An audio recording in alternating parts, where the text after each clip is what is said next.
Halo, apa kabar? 2 Juli 2024, kemarin tanggal 1, KPK dan Komisi 3 melakukan rapat kerja yang judul beritanya di hari ini di Kompas menjadi menarik ya. Disebutkan bahwa pimpinan KPK akui gagal berantas korupsi. Itu simpulan dari dialog yang mereka lakukan kemarin, karena di ujung dialog itu pimpinan KPK menyampaikan curhatnya di Komisi 3 seperti apa mereka mengalami hambatan dalam koordinasi supervisi terhadap 3 penegak hukum yang lain. Ada masalah soal hal dalam penindakan yang terkait dengan petugas ataupun APH yang lain.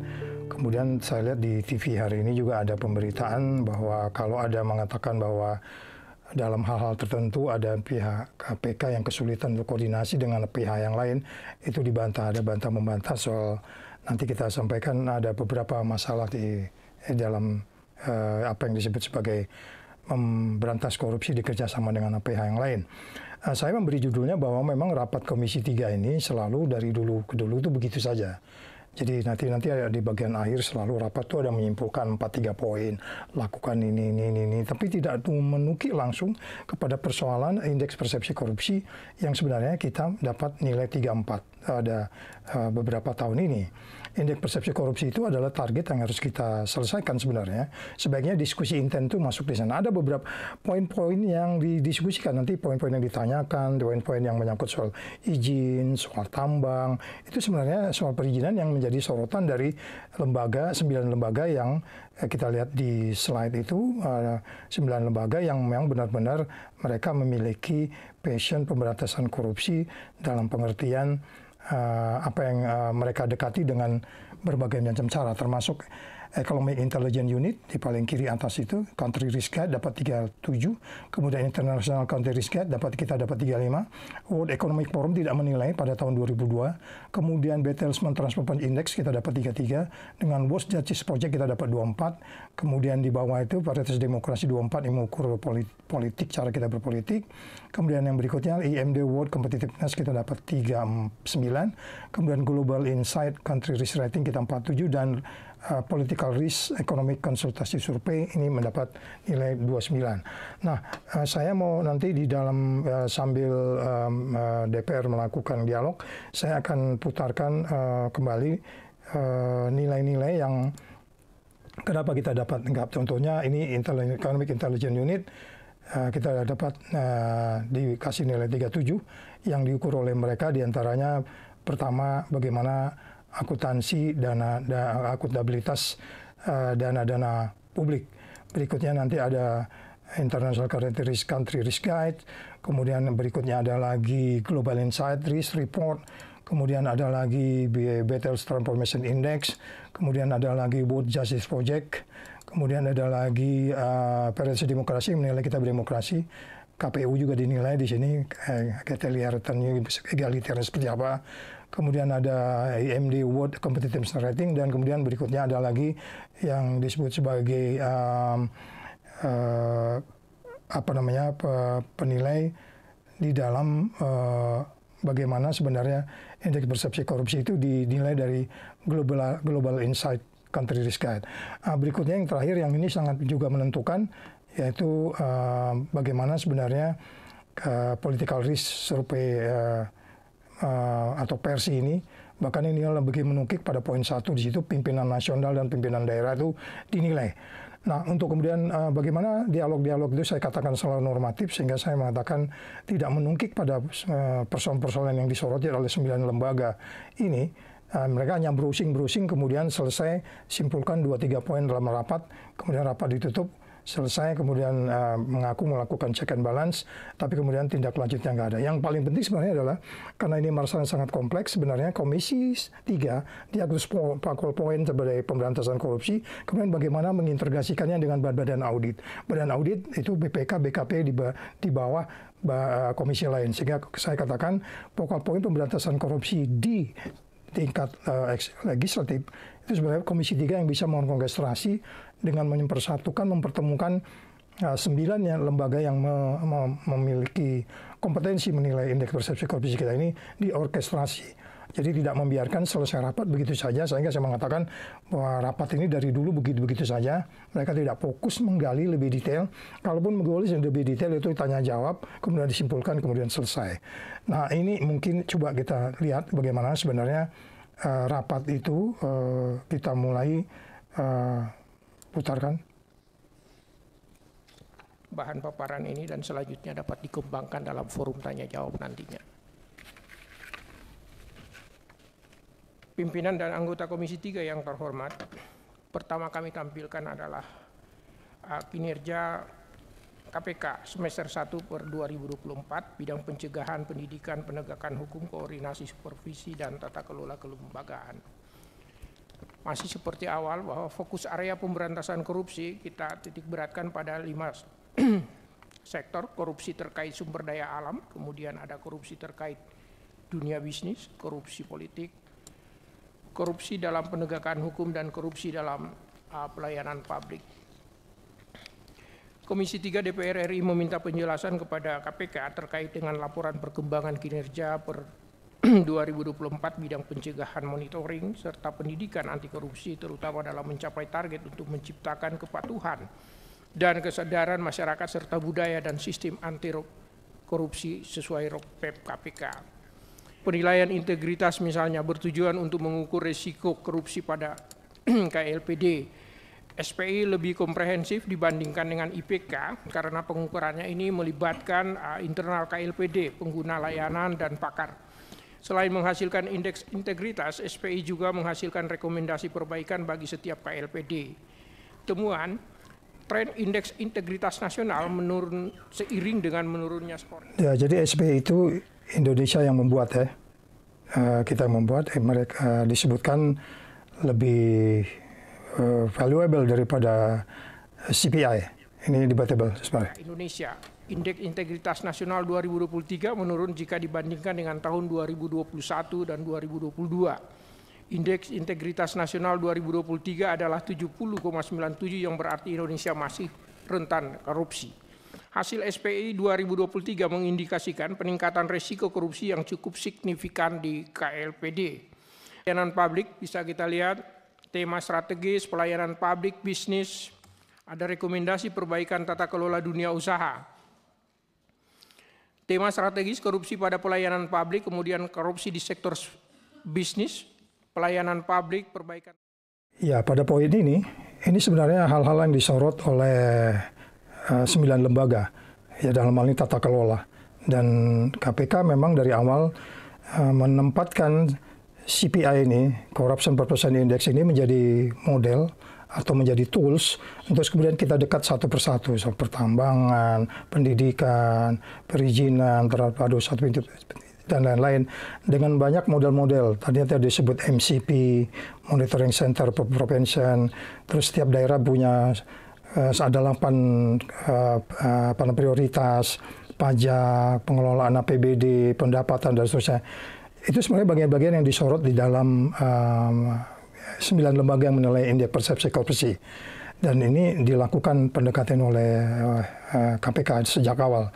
Tapi sparring partner dengan lembaga-lembaga lain untuk masuk detail menyasar apa yang disampaikan oleh 9 lembaga tadi, itu tidak sedetail sebagaimana KPK bisa menyuarakannya setiap hari, sehingga selesai melakukan pengarahan, penyuluhan, dan seterusnya, korupsinya masih terus jalan.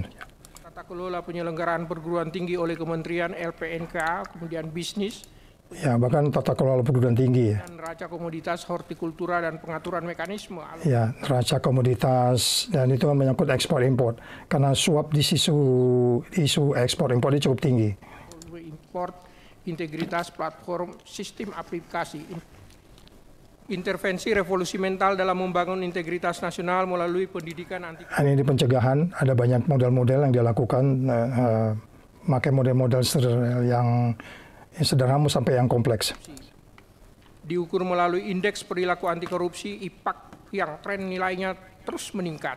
Hal ini menunjukkan masyarakat Indonesia berperilaku semakin anti korupsi. Untuk membentuk perilaku anti korupsi secara nasional, bersama seluruh mitra KPK menanamkan 9 nilai integritas yang kita akronimkan dengan Jumat Bersepeda KK. Ya, Jumat Bersepeda KK ini sebenarnya singkatan dari kalau zaman dulu kita sebutnya Jupe Mandi Tangger Sebedil. Jujur, peduli, disiplin, mandiri, kerja keras, sederhana. Jadi kira-kira gambarannya seperti ini. Ini 9 nilai integritas, kalau bisa dilihat di situ ya. Itu jadi jujur, jujur, tanggung jawab, mandiri, kerja keras, sederhana, berani, peduli, dan adil. Ini di salah satu bagaimana kita melakukan pencegahan dengan menerapkan 9 nilai. Kemudian di sekarang itu dibuat dengan akronim yang Jumat Bersepeda, yang nanti di bagian akhir ada diskusi kecil. Salah satu anggota DPR mempertanyakan Jumat Bersepeda itu kok berbeda dari Jumat Keramat yang dulu. Padahal sebenarnya itu beda. Singkatan dari 9 nilai yang dimasarkan ke masyarakat. Sosialisasi dan kampanye, implementasi pendidikan anti korupsi pada pendidikan formal, pendidikan dan pelatihan anti korupsi, pemberdayaan peran serta masyarakat dalam pemberantasan tindak pidana korupsi. Nilai IPAK kita bisa lihat dalam grafik berikut.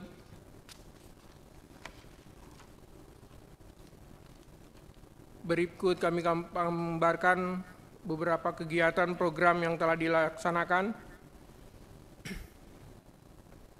kaitannya dengan pendidikan anti korupsi. Pendidikan anti korupsi. Pendidikan anti korupsi ini belakangan menjadi paradoks, sering diperdebatkan di tengah KPK mengalami krisis, banyak kritik juga. Nanti juga ada pertanyaan dari atau tanggapan dari anggota dewan di tengah yang sulit sekarang ini nih. Sulit bagi KPK untuk melakukan edukasi, untuk memberi contoh, sama dia bagian dari masalah. Kita lihat dalam angka, ada 83,31 juta masyarakat Indonesia teredukasi. Ya, angkanya akan terus naik. Tapi sebagaimana mereka bisa menginspirasi angka yang naik ini, terus kemudian masyarakat untuk menjadi berhenti melakukan perilaku korup.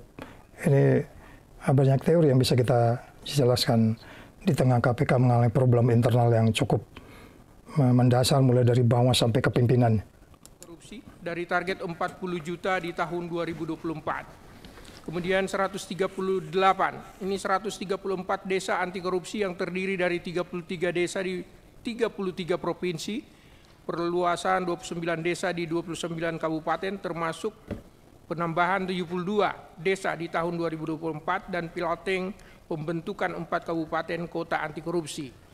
Ada 24.380 sekolah pada jenjang Dikdasmen yang melaksanakan PAK. Kemudian ada 26.266 guru kepala sekolah, pengawas, PAUD, dan dasmen, dosen dan pimpinan PTN berpartisipasi dalam penguatan kapasitas. Ada 2.970 pasangan pejabat Pemda di 20 provinsi dan 36 kabupaten kota yang berpartisipasi dalam kegiatan kertas, akronim dari keluarga berintegritas. 443 Pemda yang telah menerapkan pendidikan anti korupsi sampai dengan per 1 Mei kemarin. 4.693 peserta diklat anti korupsi, kemudian ada 3.961 ahli pembangunan. Jadi kalau kita bisa jelaskan ya, bahwa intinya adalah KPK turun ke bawah itu menggambarkan 9 nilai integritas. Ini nilai ini yang kita pegang. Yang tadi saya zaman sebelumnya kita menyebutnya Jumpe Mandi Tangker Sebedil itu ya. Jujur, peduli, disiplin, mandiri, sederhana, kerja keras, berani, jujur, dan adil. Nah sekarang itu tadi dijelaskan dalam bentuk Jumat Bersepeda. Karena lucu juga kalau bicara Jupe Mandi, Jupe Mandi, Jupe Mandi. Jadi itu nilai integritas ini sebenarnya yang menurut saya di KPK sendiri menjadi problem. Mereka mengajarkan jujur nilai-nilai 9 nilai ini, tapi mereka sendiri tidak berlaku seperti apa yang diajarkan dari pimpinan sampai ke bawah. Dan ini tentu akan menjadi paradoks buat anak-anak yang menerima ide-ide pencegahan dari dilakukan oleh KPK. Saya bisa bayangkan bagaimana staf KPK kalau turun ke daerah. Dan penyuluh anti korupsi. Pak RI meminta penjelasan Komisi Pemberantasan Korupsi mengenai laporan perkembangan kinerja di bidang penindakan dan eksekusi di tahun 2024, yakni program-program prioritas dalam penanganan kasus korupsi serta dalam kaitannya dengan upaya penyelamatan keuangan negara dan pemulihan kerugian negara. Demikian pula laporan evaluasi dalam pelaksanaan koordinasi dan supervisi untuk mengoptimalkan pemberantasan korupsi. Ya, laporan-laporan seperti ini selalu diminta, dan kita dulu pernah bikin laporan juga malah dimarah-marahin ya, karena tidak lengkap gitu ya. Pada bagian lain kan kita melaporkan sesuatu yang penyelidikan itu tidak dilaporkan. Tapi maksud saya permintaan-permintaan ini nanti akan dijawab, tapi kemudian pada akhirnya ya sudah begitu aja.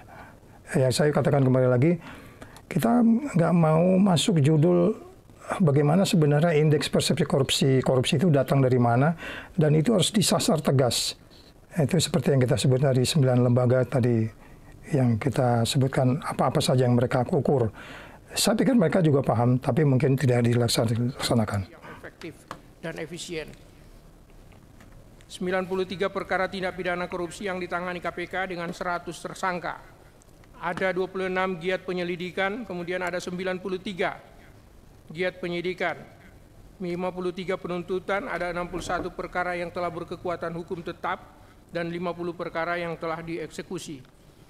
Materi mengenai ini pimpinan dan para anggota Komisi 3 yang kami hormati dapat dikembangkan dalam forum tanya jawab, dan kami menyiapkan deputi penindakan untuk langsung memberikan klarifikasi jawaban atas materi-materi mengenai penindakan ini.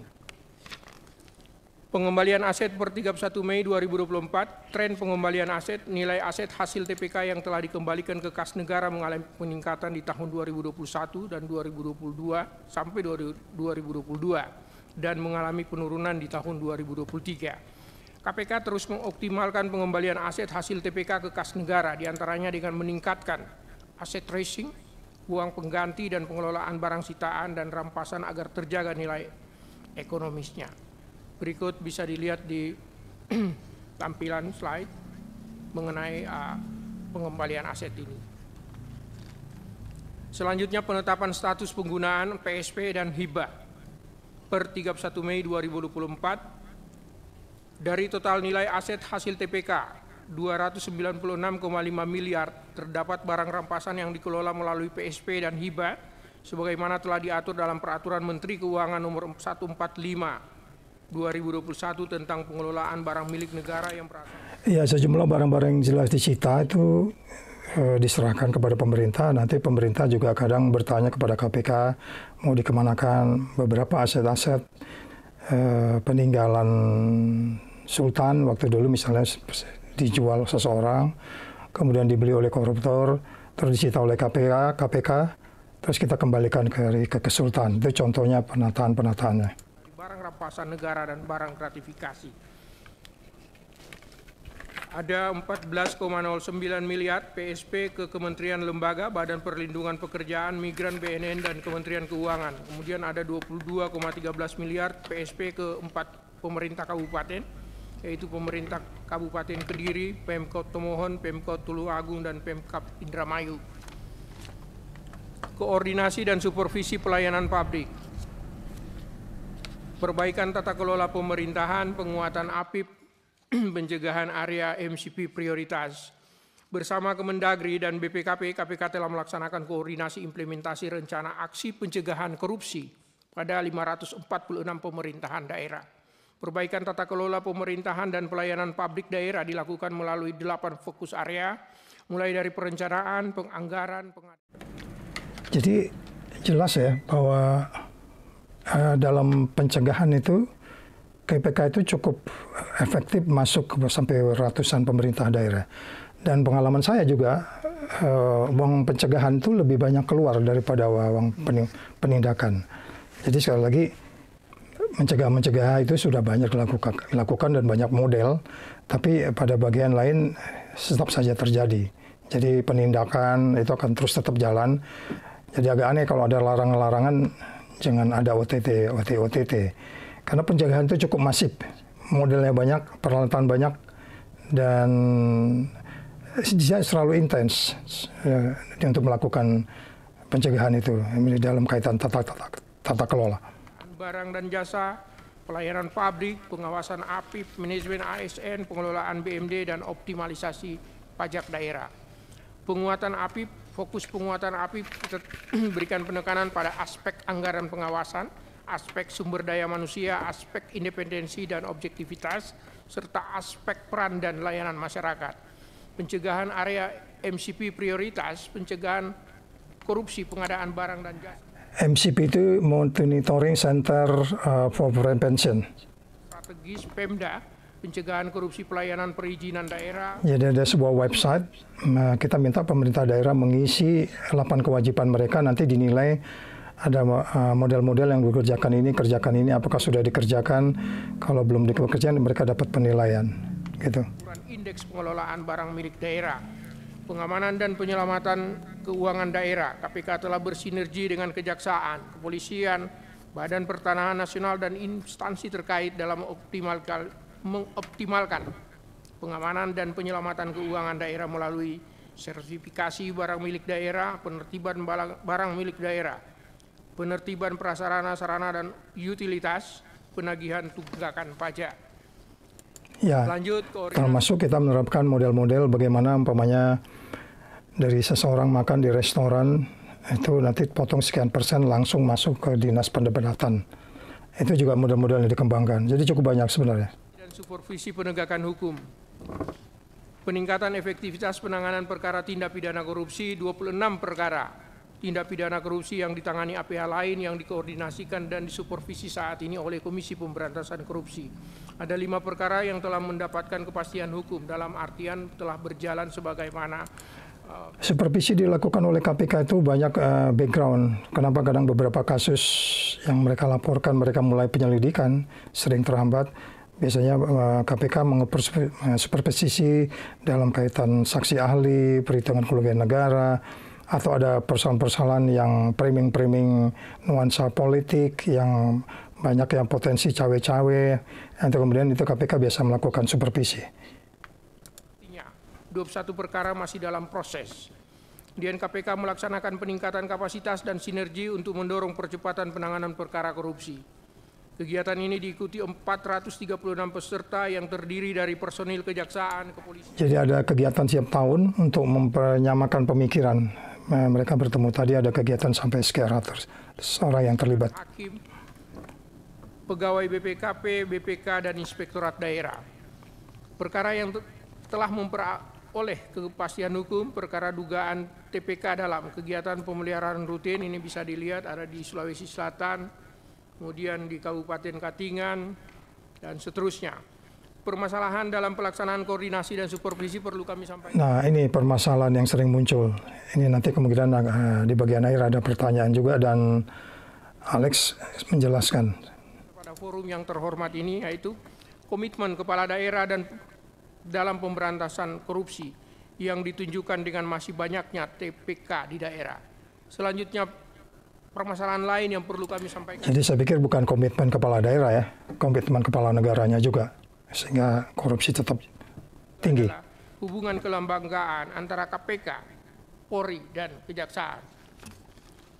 Pertanyaan berikutnya, Komisi 3 DPR RI meminta penjelasan Komisi Pemberantasan Korupsi terkait dengan tata kelola sumber daya manusia dan organisasi Komisi Pemberantasan Korupsi di 2024, terutama dalam kaitannya dengan pembangunan kualitas dan integritas SDM, pelaksanaan sistem merit, reward and punishment, dan orientasi untuk optimalisasi layanan publik. Sumber daya manusia per Juni 2024 total pegawai Komisi Pemberantasan Korupsi berjumlah 1.844 pegawai. Terdiri dari 5 Dewan Pengawas, 4 pimpinan, 1.302 PNS KPK, 319 pegawai negeri yang diperbantukan, dan 214 calon pegawai negeri sipil. Jumlah ini tidak naik signifikan ya, sebagaimana yang dijanjikan oleh ketika pemerintah berkuasa. Pemerintah saat ini akan memberi dana dan jumlah SDM yang signifikan. Tidak ada perubahan yang signifikan. Ada 64 instansi yang telah terintegrasi dengan KPK Whistleblowing System dan 8 diantaranya masih dalam proses. Di sini bisa lihat aksesibilitas, kolaborasi, kesadaran publik, perlindungan pelapor, pemantauan dan evaluasi, transparansi. Pak Ketua KPK. Beberapa waktu yang lalu saya dapat kiriman dari Brebes yang ini cukup mengagetkan saya. Bagaimana masyarakat itu sangat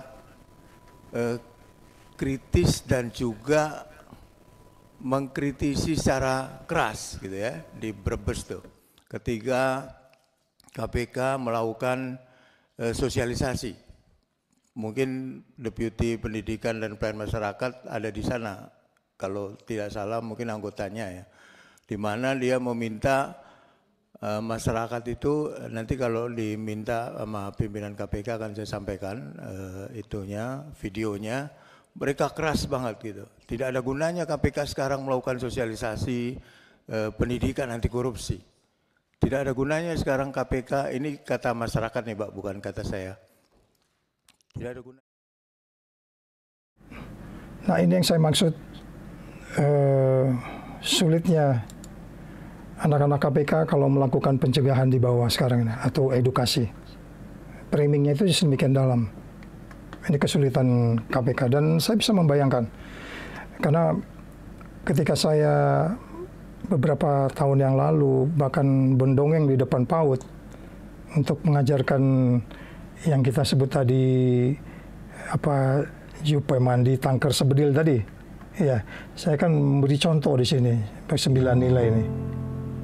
Ya, bagaimana kerja keras, bagaimana tanggung jawab, bagaimana peduli, bagaimana adil, bagaimana sederhana, bagaimana mandiri, bagaimana disiplin.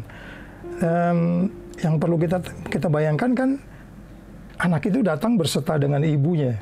Mungkin PAUD tidak paham berita gitu, tapi ibunya kan paham. Ini nggak salah ini ngomong gini ke anak gua. Itu yang maksud saya yang nggak pernah jadi pikiran kita selama ini. Sehingga ya itu yang disampaikan Juan Budi tadi, itu suara mereka dari bawah. Ya istilahnya lu benahin dulu lah gitu, kira-kira gitu. Lagi KPK memberikan pendidikan melalui sosialisasi kepada publik, karena ini versi masyarakat, apa yang dilakukan oleh insan KPK itu ada yang tidak bisa dicontoh oleh masyarakat. Ini rapat kerja terakhir saya dengan KPK, jadi saya ingin mengungkapkan apa yang selama ini belakangan terjadi di KPK. Ini apa yang terjadi sesungguhnya yang ada di KPK ya. Ada Pak Nurul Gufron kemarin sempat juga bersih tegang quote unquote dengan Dewas KPK. Nah, ini apakah ada hal-hal yang mungkin perlu disampaikan pimpinan KPK kepada anggota Komisi 3. Saya yakin anggota Komisi 3 akan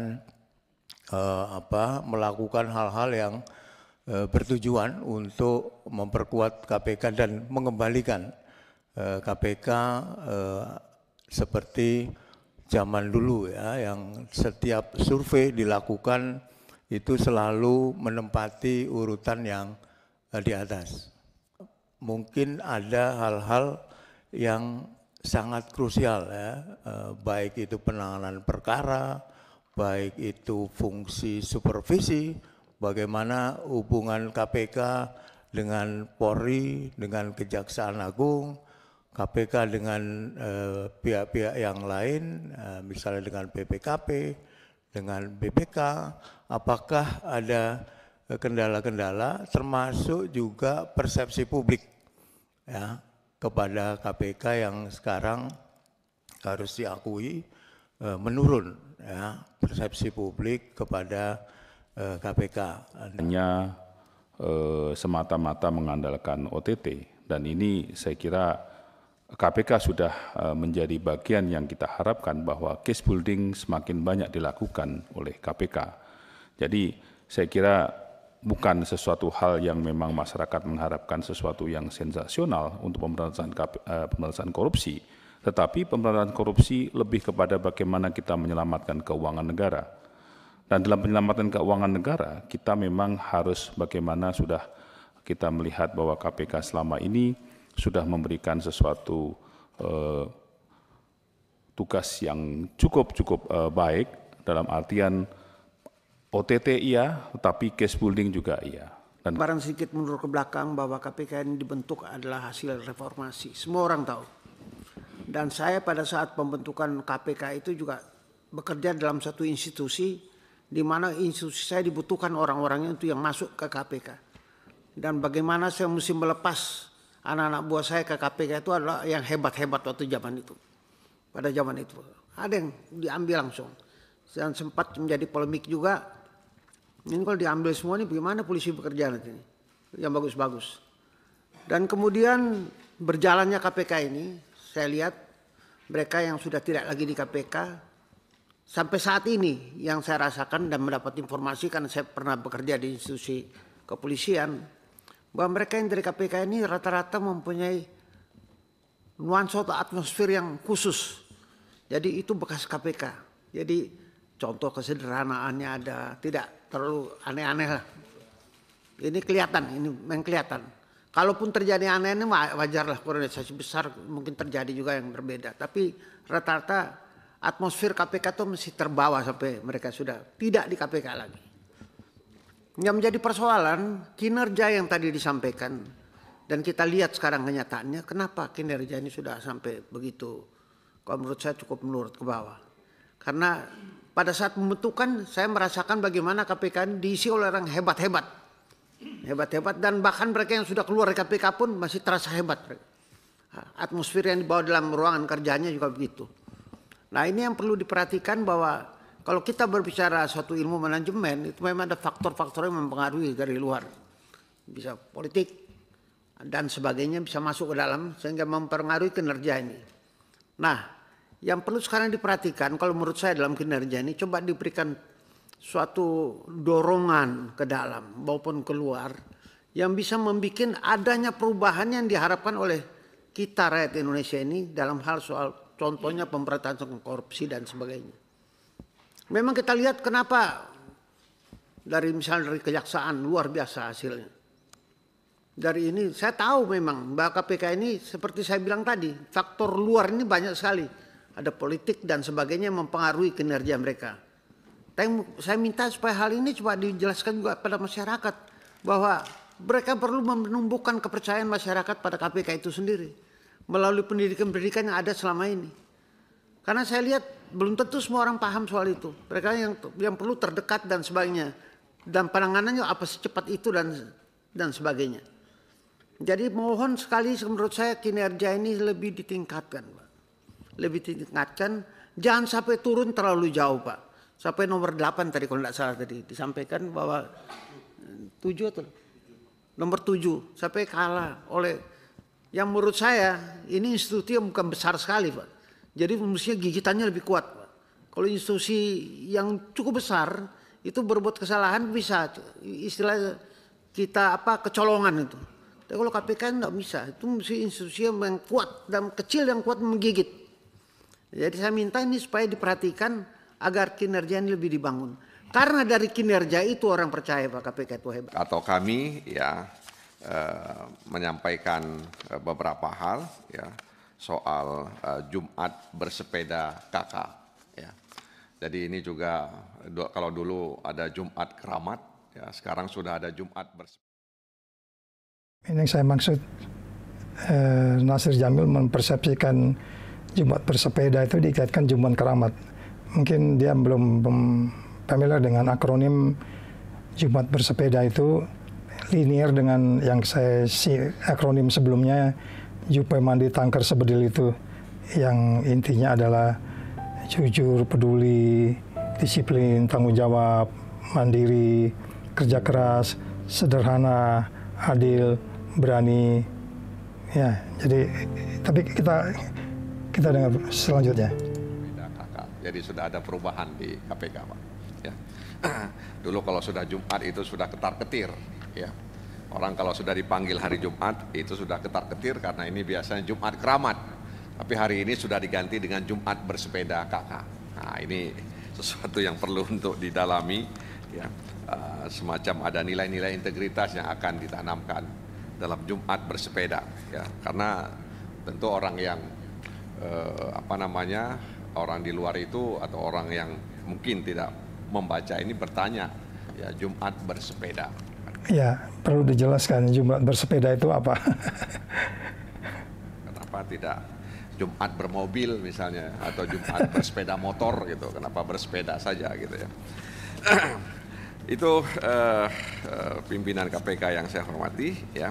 Kemudian ini soal yang ketiga terkait dengan korupsi sumber daya alam, mulai dari perizinan, pemanfaatan, dan pengerusakan, ya, konservasi itu.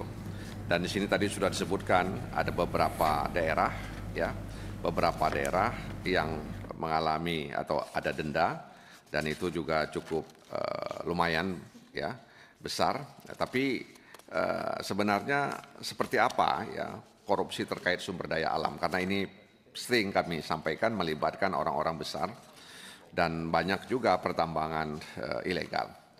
Nah, satu hal di daerah yang sering terjadi, pimpinan KPK barangkali bisa disupervisi atau dikomunikasikan. Sering sekali ketika ada izin usaha pertambangan di daerah, kemudian dinas terkait mengeluarkan izin, ya, untuk mengelola satu area, ya. Lalu kemudian datanglah, ya, kepolisian melalui Direktorat Pidana Khusus, Tipiter, ya, tindak pidana tertentu. Nah, ini masuk kemana-mana nih, walaupun tertentu tapi masuk dia ke ekonomi macam-macam. Nah, nanti polisi itu datang, ya, datang ke tempat itu, lalu kemudian melakukan pengecekan melalui koordinat. Wah, ini dia melakukan pertambangan di luar koordinat, ya, di luar koordinat, sehingga kemudian diambil alat berat itu, disita, dibawa ke kantor polisi atau ditempatkan di satu tempat melalui pengawasan polisi. Saya tanya kenapa? Nah, pada tahap ini kita melihat Nazir Jamil sudah masuk ke perizinan, which is itu menjadi satu isu juga yang disampaikan oleh lembaga-lembaga yang menilai indeks persepsi korupsi soal perizinan. Dan ini saya katakan bukan maksudnya itu meniadakan bahwa mereka fokus pada hal-hal yang terkait dengan, katakanlah wah, itu seharusnya dinas terkait itu yang harus membuat patok-patok, ya. Dinas terkait itu harus buat patok sehingga kemudian pengusaha itu tidak menambang di luar areal yang sudah ditetapkan. Dan ini kerap terjadi. Dia masuk ke isu, ya, perizinan tadi. Saya tanya misalnya alat apa, kami punya alat, punya aplikasi, alat untuk melihat apakah dia melakukan aktivitas di dalam koordinat atau di luar koordinat. Tapi sering sekali terjadi di luar ini koordinat. Nanti tidak menjadi kajian feedbacknya seperti apa. Ini kenapa? Gitu. Segala isu-isu yang disampaikan terkait dengan indeks persepsi korupsi yang menyangkut perizinan, ada dinas terkait dengan pihak tertentu, follow up-nya menjadi seperti apa? Itu yang menurut saya untuk memeriksa. Komisi 3 harus mengejar apa yang sudah dilakukan, ya, skor secara detail. Indeks persepsi korupsi itu turun, semua mata menuju ke KPK. Ya, semua mata itu menuju ke KPK. Kenapa bisa turun? Kenapa bisa turun? Ya. Padahal saya pikir juga ada faktor lain kenapa ini bisa turun. Ya, Nazir Jamil menyadari betul bahwa indeks persepsi korupsi itu datang dari detail-detail itu tadi. Which is itu yang saya bilang inline, bagaimana sebenarnya indeks persepsi korupsi ini menjadi patokan dalam diskusi-diskusi secara detail. Sehingga kemudian kita bisa menyasar masalahnya, tidak hanya browsing-browsing seperti itu. Ya, tapi semua mata itu kemudian memandang gedung merah putih yang ada di Rasuna Said sana. Kenapa bisa turun, ya, skor indeks persepsi korupsi kita. Dan harus kita acungkan jempol kepada Presiden Ibu Megawati Soekarno Putri. Sebab di tangan beliaulah lembaga ini dilahirkan. Boleh dibilang beliaulah bidan politiknya, sehingga lembaga yang namanya KPK itu lahir. Meskipun kemudian banyak juga anak buahnya Presiden Ibu Megawati menjadi korban kehadiran lembaga yang dia sendiri bidani ini. Lembaga penegak hukum seperti kejaksaan dan kepolisian, lembaga penegak hukum yang lain. Jadi Pak Hansa luar biasa dia. Dan KPK mencatat dalam sejarahnya, Hakim Agung pun, Hakim Agung ditangkap. Itu kerja KPK. Hakim Agung yang kita anggap suci, Hakim Agung yang kita anggap wakil Tuhan di dunia, bisa diterobosi oleh KPK. Para menteri kabinet yang zaman Orde Baru dulu sangat dikagumi, sangat dijunjung tinggi, menteri kabinet itu. Kalau jadi menteri itu udah, tapi di era KPK tidak ada lagi kebanggaan jadi pembantu presiden itu. Menteri pun dikuyo-kuyo, ditangkap, kena ODD. Hakim Mahkamah Konstitusi juga begitu. Bahkan Ketua MK dicokok KPK, kena ODD. Luar biasa. Padahal MK ini, Hakim MK ini wakil Tuhan generasi setelah Hakim Tuhan, wakil Tuhan di Mahkamah Agung. Ada 2 lembaga yang punya wakil Tuhan, Pak, yaitu Mahkamah Agung dan Mahkamah Konstitusi. Wakil Tuhan yang nampak di dunia. KPK bukan wakil Tuhan, saya rasa itu benar. Meskipun bukan wakil Tuhan, KPK bisa menangkap wakil-wakil Tuhan ini. Luar biasa Pak Ketua Komisi. Saya menceritakan ini untuk menegaskan kembali bahwa KPK mempunyai kewenangan yang luar biasa. Kami ini, meskipun lembaga kami juga,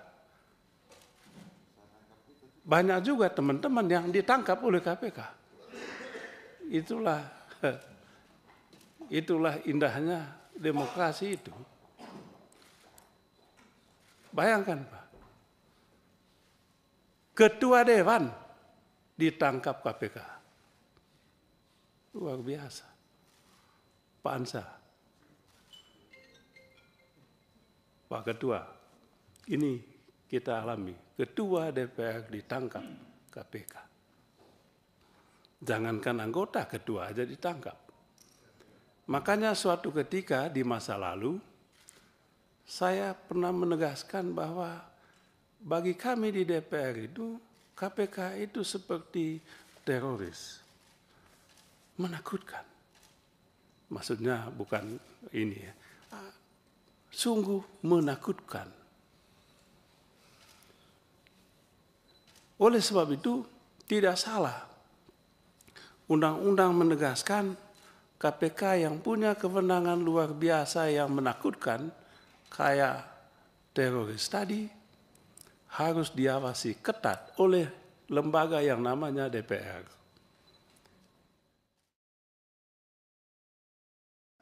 Pada tahap itu kita harus sepakat bahwa di negeri ini tidak ada satu badan yang tidak boleh di-check and balance. Itu penting. Dan bertambah dengan KPK ini menjadi tidak independen, potensi diremut oleh seseorang dari luar semakin tinggi, tentunya kita lebih mengawasi mereka lebih detail. Kita lanjutkan apa yang disampaikan oleh Beni. DPR itulah yang melakukan pengawasan politik. Terkait menyangkut masalah kepercayaan publik terhadap institusi ini memang agak turun. Ya. Tentunya ini kan ada penyebabnya. Ya. Nah, dalam beberapa hal memang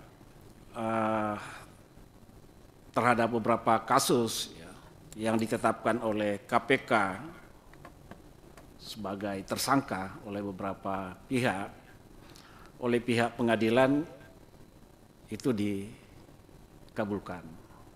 Nah ini kan menjadi pertanyaan, ini ada apa? Ya. Dengan dasar apa KPK menetapkan seseorang lalu kemudian pada proses pra-peradilan itu dikabulkan oleh pihak pengadilan. Di awal sudah saya singgung begitu banyak pengaduan dulu karena percaya pada KPK sekaligus juga harapan kita luar biasa. Bisa jadi Pak, harapan yang luar biasa membuat kita kecewa kalau sebagian saja nggak terpenuhi. KPK pasti bekerja, banyak yang sudah dikerjakan karena harapannya luar biasa pada KPK dengan kewenangannya. Lalu kita mudah kecewa ketika apa yang kita harapkan nggak tergabung. Jauhkan posisi KPK yang independen itu dari nuansa-nuansa politis atau yang berbau politis. Yang paling penting saya garis bawahi beberapa teman. Ini yang terakhir Pak, yang ke-9.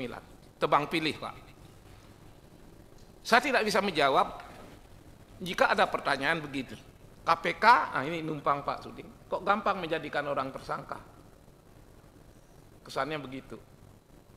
Yang saya hormati pimpinan serta anggota Komisi 3. Ya.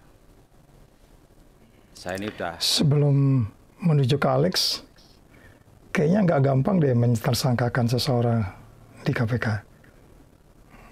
Apalagi kalau bicara kolegialnya tinggi, kemudian penyidik independen, kecuali kalau penyidiknya di remote ya. Itu masih debatable. Tapi memang isu itu menjadi lebih tinggi ketika kemudian Undang-Undang KPK baru itu datang. Kita dengarkan apa kata Alex. Ada yang menarik. Periode Pak ya, jadi pimpinan KPK. Yang pertama dengan Undang-Undang KPK yang lama, dan yang periode yang sekarang dengan Undang-Undang KPK yang baru. Jadi saya sering ditanya, sebelum dan sesudah perubahan undang-undang itu apakah ada bedanya? Ya, sampai sekarang isu itu masih sering dipertanyakan. Seolah-olah undang-undang KPK yang sekarang ini ada pelemahan. Ya. Bapak sekalian, selama 8 tahun lebih saya di KPK, kegiatan yang saya lakukan nyaris tidak berubah. Saya tiap pagi berangkat jam 7, pulang paling cepat saya setelah maghrib, kan begitu. Tidak ada yang berubah, kan gitu. Kenapa hasilnya berubah Pak Alex? Kenapa sekarang KPK begitu terpuruk? Kalau dari sisi kinerja Bapak sekalian, bisa dilihat selama 4 tahun sebelumnya, di periode pertama saya ada 600-an perkara yang ditangani. Sementara untuk periode kedua itu ada 500-an lebih juga perkara yang ditangani. Hanya sering masyarakat lupa, di periode yang kedua ini ada bencana COVID 2 tahun. Praktis selama 2 tahun itu kekuatan pegawai KPK hanya sekitar 25–50%. Itu pun masih bisa kami tangani 500-an perkara. Itu kinerja dari sisi penindakan.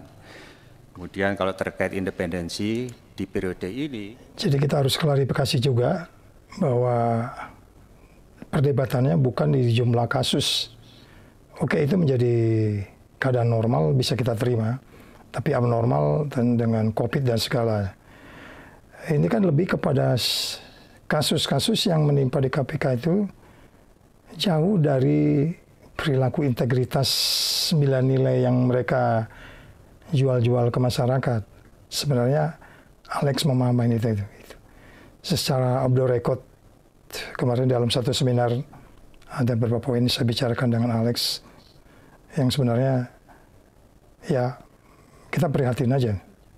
Rasanya lebih banyak pejabat tinggi negara yang kami tindak, ya. Ada 2 menteri termasuk kepala Basarnas yang sebelumnya enggak sebanyak itu seingat saya. Artinya apa? Ya sebetulnya dalam penanganan perkara penindakan independensi dari intervensi eksekutif maupun lembaga-lembaga yang lain, secara kepada pimpinan, saya sampaikan ke pimpinan, saya pastikan tidak ada. 8 tahun saya di KPK dan tidak pernah sekalipun saya dihubungi untuk menghentikan perkara-perkara tertentu. Tapi apakah ada intervensi di dalam penanganan perkara? Nah, Bapak sekalian, problem di KPK itu kalau boleh saya sampaikan ada beberapa ya, menyangkut kelembagaan, mungkin juga regulasi, kemudian SDM. Ya. Dari sisi kelembagaan, tidak seperti di negara-negara lain yang saya sebutkan, misalnya yang berhasil dalam pemberantasan korupsi, Singapura atau Hong Kong. Mereka hanya punya satu lembaga yang menangani perkara korupsi. Ya, Singapura CPIB, Hong Kong ICAC. Seluruh isu terkait korupsi mereka yang menangani. Sedangkan kalau di KPK ada 3 lembaga, Bapak sekalian. KPK, Polri, Polisi, dan Kejaksaan. Memang di dalam undang-undang. Ya, mestinya kalau ada 3 lembaga, tentu korupsinya akan lebih cepat habis. Saya pikir gitu. KPK yang lama maupun yang baru, ada fungsi koordinasi dan supervisi. Ya. Apakah berjalan dengan baik? Harus saya sampaikan Bapak sekalian, tidak berjalan dengan baik. Nah, ini yang kalau kita lihat sejarah berdirinya KPK, dia menjadi trigger mekanisme pada 2 alat penegak hukum lainnya. Di dalam case sampai sehari ini, Alek menegaskan di forum kemarin, supervisi itu sering menjadi masalah. Padahal itu sudah tegas di dalam undang-undang, bagaimana fungsi trigger mekanisme dalam koordinasi, supervisi, monitoring, pencegahan, dan koordinasi dan lainnya. Ego sektoral masih ada. Masih ada. Kalau kami menangkap jaksa atau menangani jaksa misalnya, tiba-tiba dari pihak kejaksaan menutup pintu koordinasi supervisi. Ini yang di dalam salah satu TV swasta hari ini dijawab, apa yang disampaikan Pak Alex itu tidak seperti itu katanya. Itu debatable. Pasti Pak Alex yang lebih paham daripada kita di luar supervisi, atau ketika kita melangkap alat penegak hukum yang lain, koordinasinya menjadi lebih sulit. Saya pikir ada banyak case-case yang nggak bisa diungkap ke permukaan, dan saya pikir di masa periode yang lalu juga setiap periode kepemimpinan merasakan nuansa ini. Sulit. Mungkin juga dengan kepolisian demikian. Jadi Bapak sekalian, ini persoalan ya, persoalan ketika kita berbicara pemberantasan korupsi ke depan. Saya khawatir Bapak sekalian dengan mekanisme seperti ini, saya terus terang ya tidak yakin kita akan berhasil memberantas korupsi.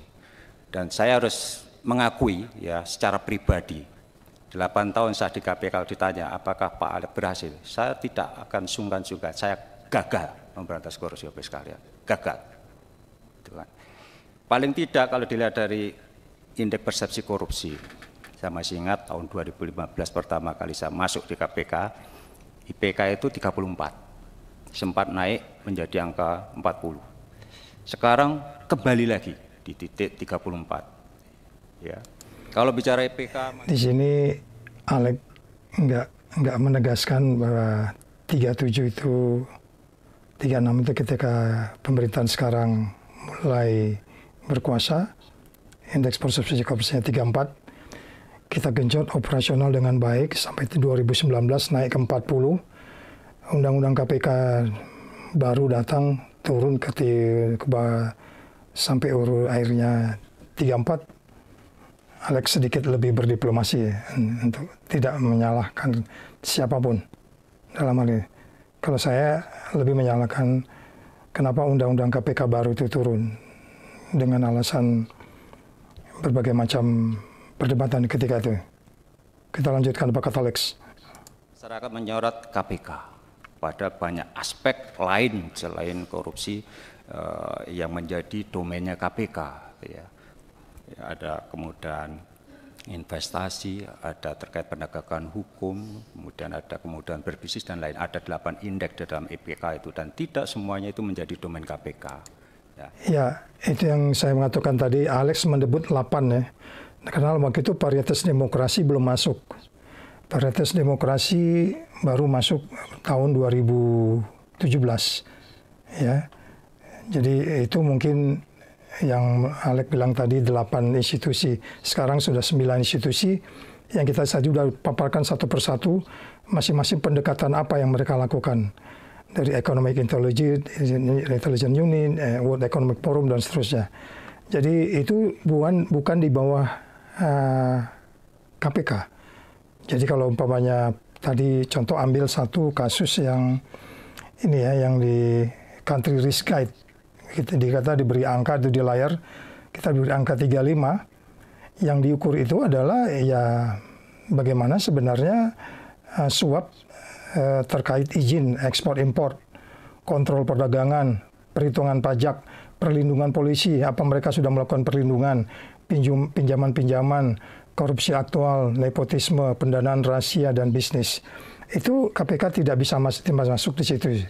Jadi sebenarnya apa yang disampaikan oleh Alex adalah sepikiran yang dengan yang saya pikirkan selama ini, bahwa sebenarnya semua kita harus masuk menyasar semua aspek-aspek yang disampaikan oleh beberapa lembaga tadi. Contoh yang ke-9 yang di situ kita sebutkan political risk ekonomi konsultasi atau PERSI, itu bicara kepemimpinan politis di level nasional dan lokal. Jadi itu mempengaruhi memframing semua bahwa pemerintahnya seperti ini, they part of the problem, dia melakukan kolusi pemilu dan seterusnya. Jadi ini saya anggap bahwa Alex pikiran dengan saya, dengan kita semua tentunya, semua indeks persepsi korupsi ini yang dinilai oleh 9 lembaga ini harus disasar satu persatu untuk diselesaikan, baru kita bisa buat indeks persepsi korupsi yang tinggi. Lanjut Alex. Artinya apa? Dari satu sisi, ya upaya-upaya untuk pemberantasan korupsi ya tidak dilakukan atau tidak diikuti oleh lembaga-lembaga yang lain. Ini yang kami potret sekalian ya. Tidak ada perubahan mindset kelembagaan maupun secara individual ya. Integritas, terutama integritas kelembagaan dan integritas pribadi tidak banyak berubah. Ya, tidak banyak berubah. Ya. Jadi secara eksplisit judul yang saya sebutkan di sini bahwa dia dialog dengan Komisi 3 ini gini-gini aja, tidak menyasar kepada bagaimana upaya instansi saya lain, di mana Komisi 3 menjadi orkestrator. Itu yang saya katakan, ya kita gini-gini aja gitu. Tidak menyasar kenaikan IPK, indeks persepsi korupsi secara detail. Lanjut Alex. Boleh saya sampaikan juga ya, beberapa tahun terakhir ada yang menyampaikan kondisinya ini kembali lagi sebelum reformasi atau ya parahnya seperti itu gitu kan. Orang menjadi tidak takut lagi ya melakukan korupsi ya. Dan risiko korupsi itu sangat rendah Bapak sekalian. Risiko korupsi itu sangat rendah. Ketahuannya itu kecil sekali kemungkinannya. Tidak seperti kalau investasi high risk high income. Kalau korupsi itu risikonya rendah, tapi untuk mendapatkan penghasilan tinggi gampang. Kan gitu. Belum lagi ketika ketahuan masih banyak cara untuk bisa lolos. Kan gitu. Ya. Kita tahu semua. Dan cara bisa lolos itu menjadi perhatian 9 lembaga tadi dalam penegakan hukumnya. Implikasinya seperti itu. Tadi disebutkan ada beberapa case yang menyebutkan pihak-pihak tertentu ternyata juga tidak lanjut juga. Nah, ini problem kelembagaan, ada 3 lembaga dan koordinasi supervisi ini sampai sekarang boleh dikatakan tidak berjalan dengan baik. Beberapa waktu yang lalu. Ya, ini Alex cerita lagi mengenai bagaimana koordinasi KPK, Kejaksaan dan Kepolisian dalam berantas korupsi. Saya pikir kita harus mulai pikirkan secara detail. Saya Pak Nawawi, Pak Gufron, dan Pak Rudi, serta Pak Didik, Deputi Pendidikan, Deputi Kursup, ke Menko Polhukam menghadap, Pak. Kita melaporkan, bukan melaporkan, bertemu dengan Menko Polhukam, Pak Hadi. Kita sampaikan problem koordinasi supervisi. Ya. Kita sampaikan ini tidak berjalan dengan baik dan kami memohon Menko Polhukam itu untuk memfasilitasi. Ya. Bapak Menko Polhukam mengundang dari pihak kejaksaan dan kepolisian dan kami diundang karena KPK kan bukan di bawah koordinasi Menko Polhukam, jadi kami diundang khusus bicara terkait dengan korupsi secara periodik 3 bulan lah atau 4 bulan sekali lah, khusus bicara terkait korupsi dan bagaimana koordinasi supervisi KPK dengan kejaksaan dan kepolisian. Apa kendala-kendala dalam penanganan korupsi itu yang kami sampaikan. Ya. 3 bulan yang lalu, tapi sampai sekarang juga belum ada tindak lanjutnya. Ya mudah-mudahan nanti ke depan seperti itu mekanisme. Terus kalau kami yang harus ya turun mengundang, ego sektoral itu masih ada. Lebih pas kalau itu. Jadi ego sektoral itu menjadi sedemikian pandemik karena lagi-lagi karena undang-undang itu. Harus kita kembalikan. Pikir dilakukan oleh Menko Polhukam dengan mengundang kejaksaan, polisi, dan kami juga diundang khusus membicarakan korupsi secara periodik. Apa kendala yang dihadapi masing-masing pihak terkait koordinasi dan lain sebagainya. Menyangkut juga kebijakan ke depan seperti apa, mungkin bisa dibicarakan di forum itu. Gitu kan. Bapak sekalian, kemudian kalau terkait dengan regulasi, ya kemarin Pak Bambang menyampaikan ya bahwa kemungkinan ada revisi Undang-Undang KPK. Ya baik-baik saja Pak, karena memang di dalam Undang-Undang KPK masih ada hal-hal yang perlu ditegaskan lagi, taruhlah misalnya terkait peran Dewas seperti apa. Sampai sekarang tupoksi Dewas itu ya kami masih di dalam undang-undang seperti apa dan praktiknya seperti apa. Saya melihat sekalian, peran Dewas sekarang ini bersinggungan dengan peran inspektorat. Ya, Dewas itu sangat detail. Dia bisa langsung memerintahkan struktural KPK hanya pemberitahuan ke pimpinan. Jadi kadang saya berseloroh, KPK periode ini dipimpin oleh 10 orang. 5 pimpinan dan 5 Dewas.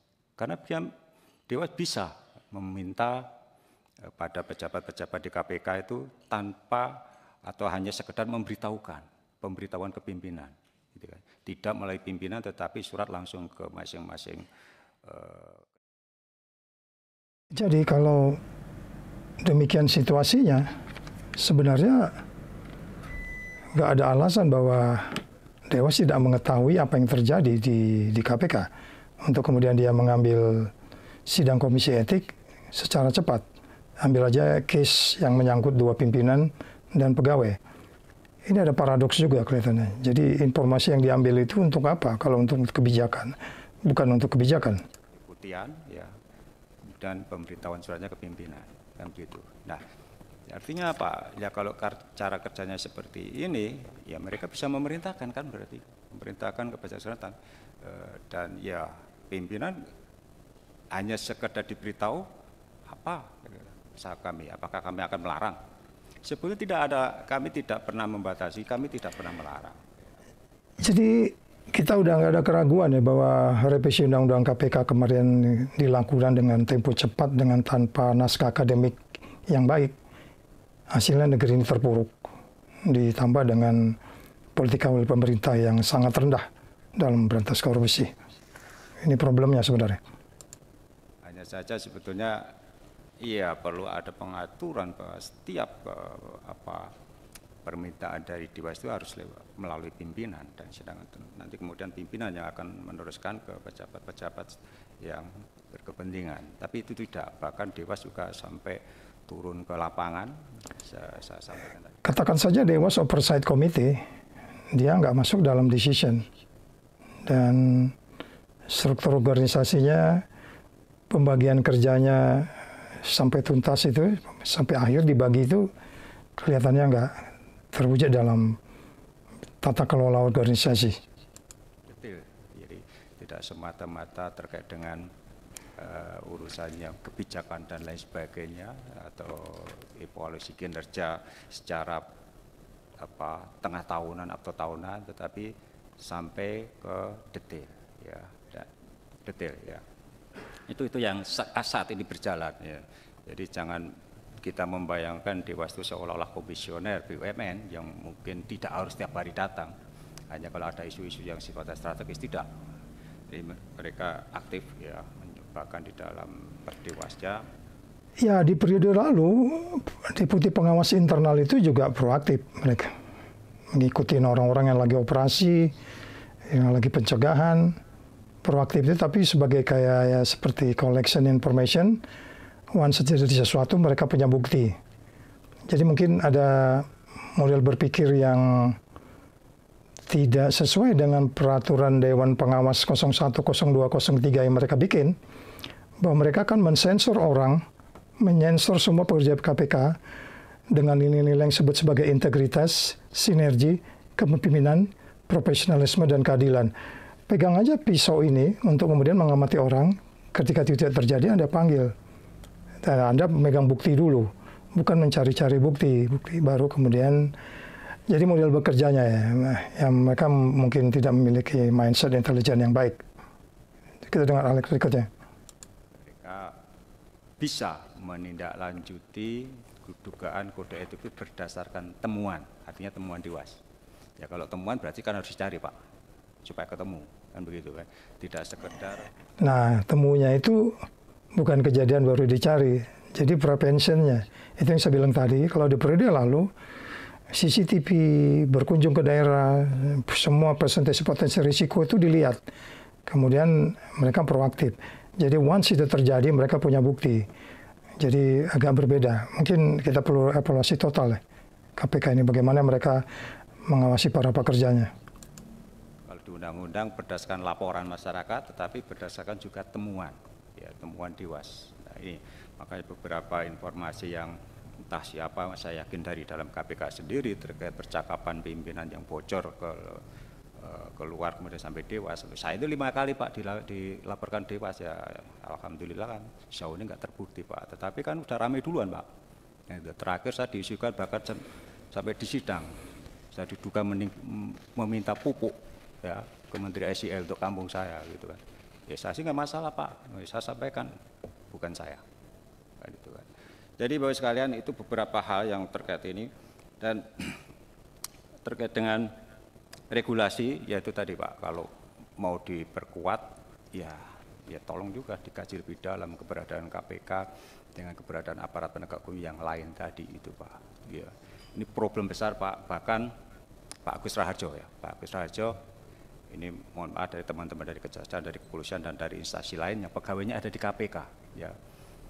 Pegawai KPK itu kan unik Pak, SDM-nya itu selain rekrutmen KPK sendiri, ada PNJD, ya, ada di Kepolisian, Kejaksaan, BPKP, dulu ada BPK dan Kementerian Keuangan, kan gitu. Ya, pada saat nanti mungkin mereka akan kembali Pak.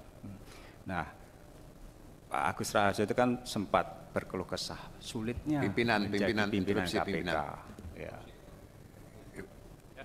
Izin pimpinan ini kalau memang masih panjang, tolong tertulis saja karena kita kan sudah 15 menit ini nanti yang ya Pak. Nah, jadi pada saat cerita begitu penting pun mereka nggak memahami interupsi yang menurut saya kalau tertulis itu menjadi lebih tertutup dibandingkan publik melihatnya.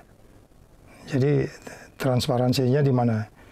Diskusi terbuka seperti ini kan disaksikan oleh kita semua. Jadi problem-problem ini harus dibuka di publik. Jadi tidak untuk ditutup-tutup sehingga kemudian kita tidak melaksanakan apa-apa yang disampaikan oleh problem-problem yang muncul di KPK. Rekan pimpinan KPK mohon dipahami ya, waktu kita sangat terbatas ya, kalau memang ini nanti. Anda membatasi waktu untuk sebuah negara indeks persepsi korupsi 34 itu memprihatinkan. Ya, sedikit aja, saya hanya menekankan ini. Sulitnya menjadi pimpinan KPK karena apa? Itu tadi, saya nggak tahu penyidik pegawai KPK itu loyal ke siapa. gitu kan. Kami Pak di KPK tentu kami nggak punya kewenangan ketika pegawai yang bersangkutan kembali ke instansi asalnya itu ingin menjabat apa, tidak bisa. Kami hanya berperan di KPK. Ya. Sangat wajar pegawai-pegawai yang di KPK ketika kembali ke instansi lainnya itu berharap dapat promosi yang pejabat yang lain, dan kami tidak bisa memberikan. So kalau mereka lebih loyal ke pimpinan instansi asalnya itu sangat manusiawi, sangat manusiawi. Itu yang mungkin kita harus selesaikan ke depan. Itu yang saya selalu katakan, seseorang sedang diremote seseorang dari luar. Nah, ini yang ya mungkin kami sih berharap ya kalau ada revisi atau apapun gitu kan. Pegawai KPK adalah pegawai dari manapun asalnya, ketika ketika mereka bertugas di KPK ya sudah pindah status menjadi pegawai KPK, kan begitu. Ya. Itu sebabnya dulu kita diskusi intens beberapa pimpinan, karena memang penuntut itu datang sesuai undang-undang kejaksaan dari jaksa. Kita rencana merekrut jaksa sendiri, kemudian kita didik di kejaksaan, berikutnya kita bawa ke KPK, supaya mereka menjadi jaksa KPK, memenuhi syarat undang-undang. Tapi sampai saat ini belum bisa tercapai, dan ini tugas besar kita untuk mengubah undang-undang KPK yang akan datang.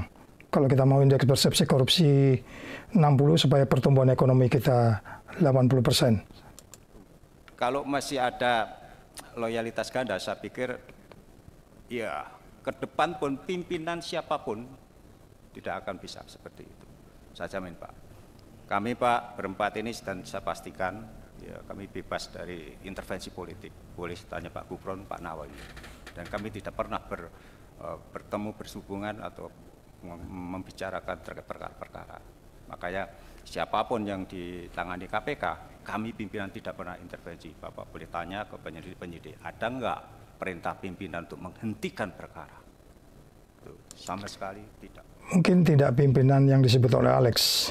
Kita nggak tahu yang lain ya. Perkara dari bawah Pak dibangun Pak. Gitu kan. Mereka menyodorkan alat bukti, ya. Ketika pimpinan sepakat naik saja Pak. Gitu. Mungkin itu Pak beberapa hal yang saya sampaikan, nanti ditambahkan oleh Pak Nawawi, Pak Gufron. Ya, Pak Nawawi dan rekan-rekan, mohon maaf, waktu kita sebenarnya sudah terlampaui, tapi mungkin kita toleransi satu orang deputi lagi menanggapi. Sebab kalau semua deputi menanggapi, waktu kita nggak cukup pasti Pak. Sudah zuhur dan kita ada agenda berikutnya setelah zuhur. Bisa disepakati ya Pak ya? Setelah itu kita baru kesimpulan. Terima kasih. Terima kasih pimpinan. Kami sampaikan bahwa memang tidak ada juga yang harus disampaikan oleh para deputi kami. Kami hanya mengklirkan bahwa sedikit tambahan barangkali pimpinan dan seluruh anggota berhubungan dengan soal citra lembaga. Kami sangat memahami keterpurukan citra lembaga seperti ini gitu. Tetapi ada beberapa yang melatar belakanginya, misalnya case-nya ketua terdahulu. Tetapi harus dipahami juga bahwa persoalan yang dihadapi oleh ketua terdahulu sampai sekarang itu tidak clear. Berkas perkaranya bolak-balik pada tingkat polisian daerah, metro, dan kejaksaan tinggi. Pemberitaan sejumlah media hari ini terjadi diskusi antara ICW dengan pihak Polda ya, yang mereka ICW mendesak agar penahan terhadap Firly Bahuri segera dilakukan. Tapi Kapolda mengatakan dia bertanggung jawab kepada apa yang diperintahkan Kapolri untuk menindaklanjuti kasus ini. Jadi kita tunggu saja lebih lanjut seperti apa penindakan terhadap yang disebut oleh Pak Molangu tadi, pimpinan KPK yang bermasalah. Kita lanjutkan. Dan kami sudah menerima keterpurukan daripada penetapan yang bersangkutan sebagai tersangka. Tanpa sekarang kita tahu bagaimana dengan nasib. Citra lembaga itu terkemas daripada pemberitaan-pemberitaan yang penetapan tersangka terhadap mantan ketua terdahulu. Yang berikutnya barangkali dengan soal rutan KPK yang menambah buruk citranya. Kami telah melakukan segala tindakan. Hukuman etiknya, hukuman disiplinnya kami berhentikan keseluruhan. Kemudian ada di antara mereka yang kami lakukan penindakan. Dan sekarang dalam proses penyidikan. Sudah kami lakukan. Gitu. Terlepas kemudian ada lagi dengan hubungan dengan Dewas, secara kelembagaan baik-baik aja. Cuman memang penggarisan dalam pasal 37B huruf besar Undang-Undang 19/2019 yang menyebutkan bahwa Dewan Pengawas melaksanakan pengawasan atas tugas dan wewenang Komisi Pemberantasan itu dijabarkan terlalu tanpa batas. Dewas ada di daerah-daerah melakukan. Jadi dari awal memang Dewas ini kan dibentuk untuk mengekang ya. Makanya dari awal kan mereka nggak boleh nyadap harus izin. Dan kemudian itu oleh MK dibatalkan. Jadi niat awal untuk mendirikan Dewas ini memang banyak pertanyaan. Dan itu terbukti sampai saat ini.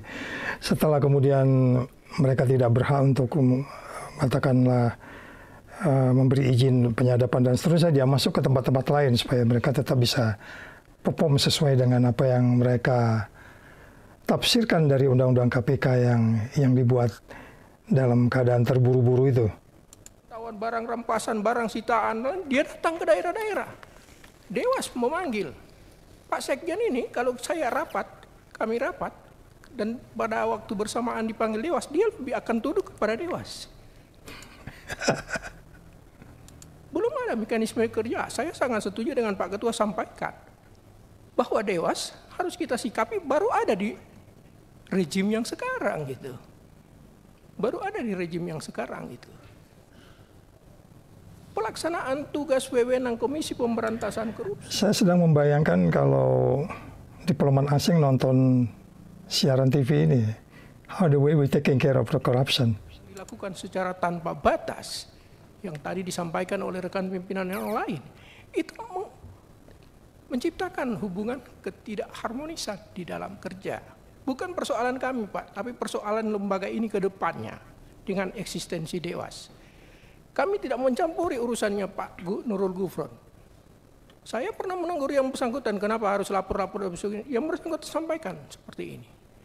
Itu adalah urusan yang bersangkutan, yang tidak bisa kami, bukan diambil dalam sikap KPK secara kelembagaan, kolektif, kolegial, tetapi itu adalah sikap yang bersangkutan.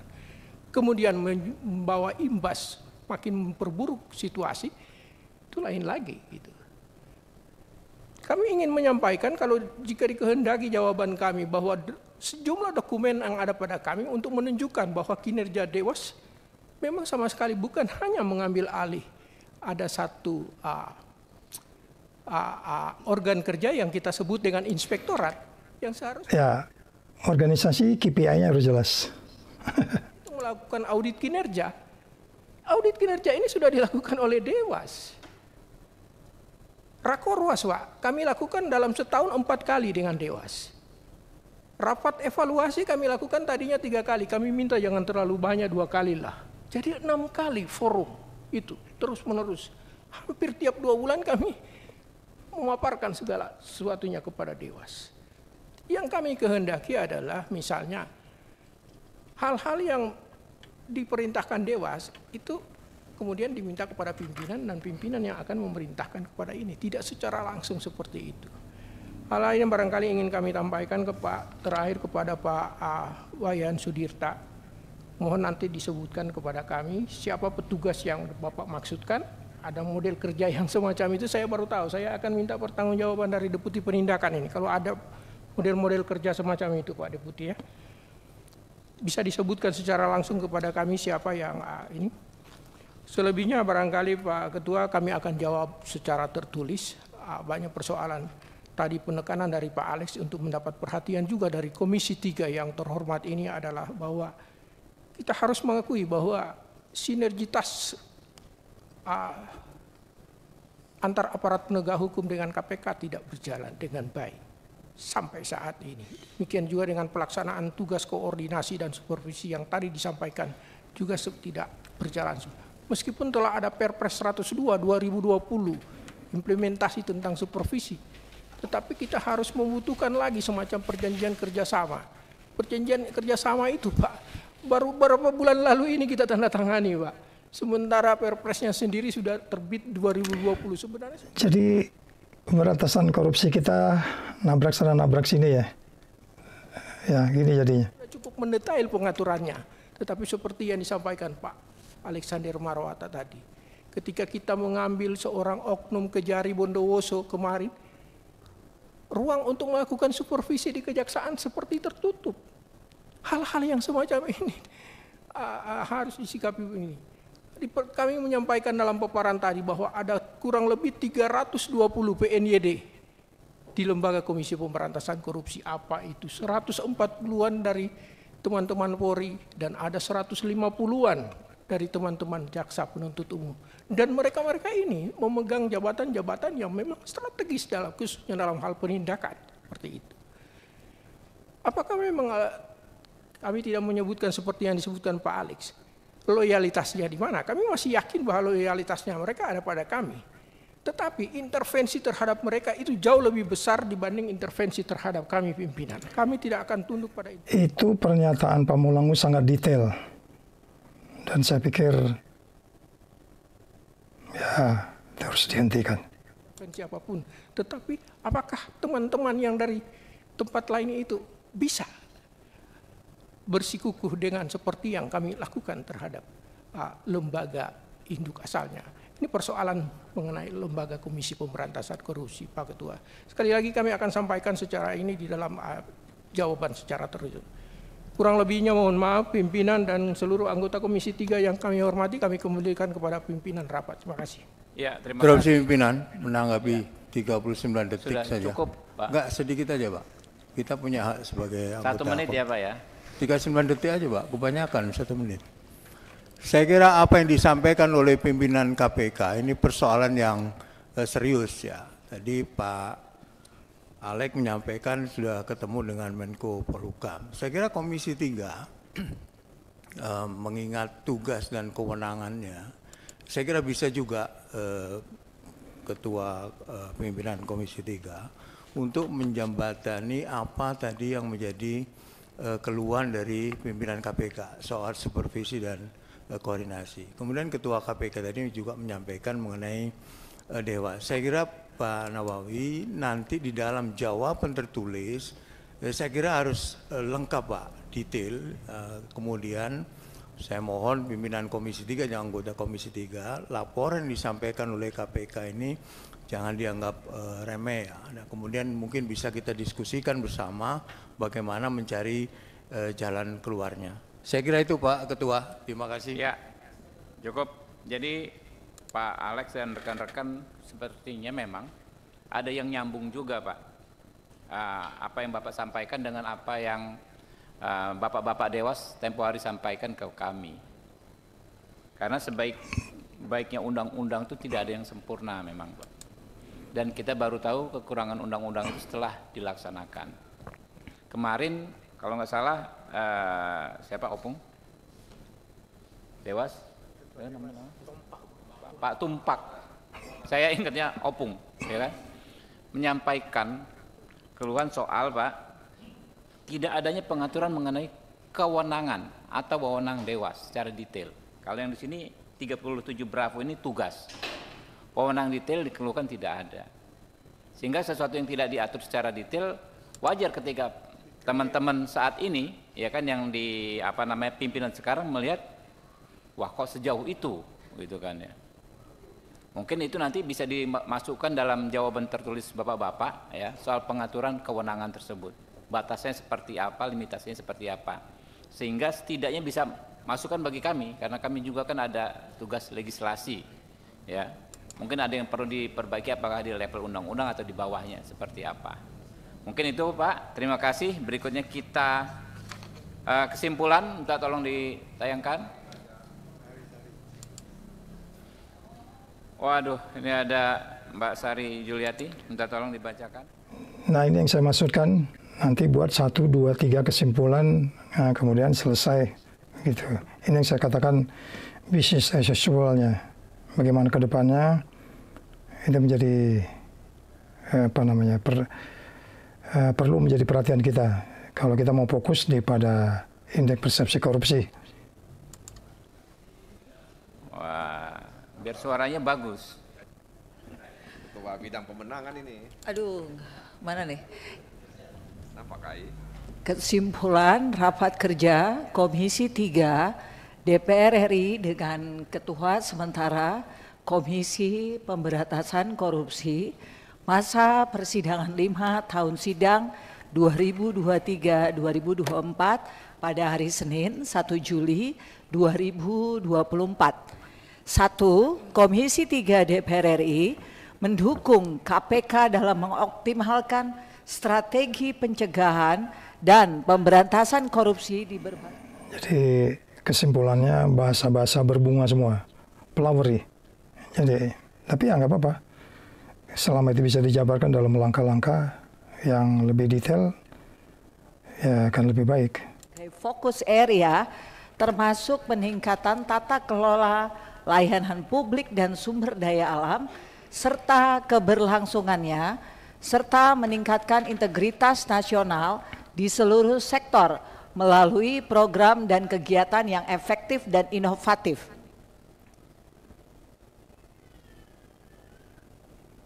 Tanya aja, jangan diperbanyak, banyak sering tanya.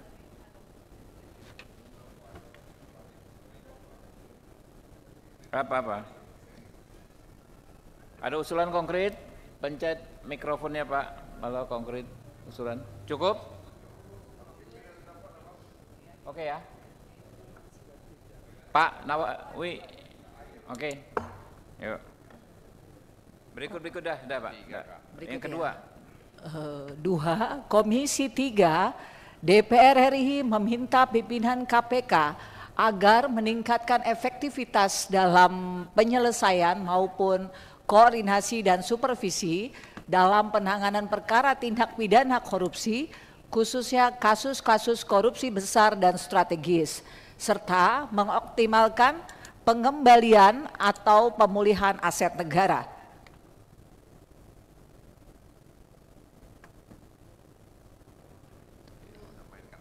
Setuju ya? Setuju. 3. 3. Komisi 3 DPR RI meminta pimpinan KPK untuk meningkatkan manajemen sumber daya manusia dan pengawasan internal, serta meningkatkan kolaborasi yang sinergis bersama Dewan Pengawas untuk meningkatkan profesionalitas dan akuntabilitas seluruh insan KPK serta penerapan good governance. Bungkus? Ya, Usul Pak Ketua. Ya, udah diketok Pak. Belum Pak, belum. Oh, belum. Ini kan masih perlu komentar anggota Komisi 3 kesimpulan.